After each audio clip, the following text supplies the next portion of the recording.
തരമാറ്റിലാണെങ്കിൽ നമുക്ക് കാണാനായിട്ട് കഴിയുന്നത് അനിയെ ചേർത്ത് പിടിക്കുന്ന നന്ദുവിനെയും നന്ദുവിനെ ചേർത്ത് പിടിക്കുന്ന അനിയെയുമാണ് കാണാൻ കഴിയുക.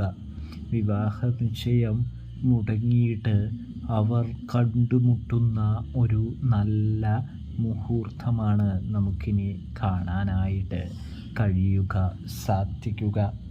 അതായത് നമ്മുടെ അനി നന്ദുവിൻ്റെ അടുത്തേക്ക് ചെല്ലുകയാണ്.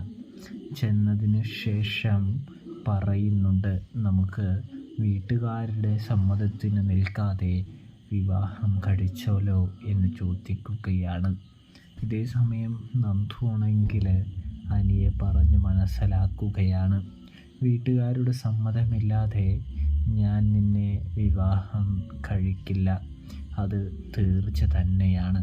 അച്ഛനും അമ്മയും നിൻ്റെ ബന്ധുക്കളും എല്ലാവരും വേണം. അവരെ ആരെയും സങ്കടത്തിലാഴ്ത്തി എനിക്കതിന് കഴിയില്ല എന്ന് പറയുമ്പോൾ എന്താ നന്ദു നീ ഇങ്ങനെ?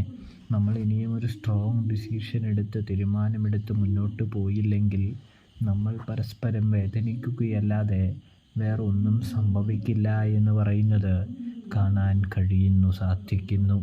അപ്പോൾ സബ്സ്ക്രൈബ് ചെയ്യാനായിട്ട് മറക്കല്ലേ പ്രേക്ഷകർ.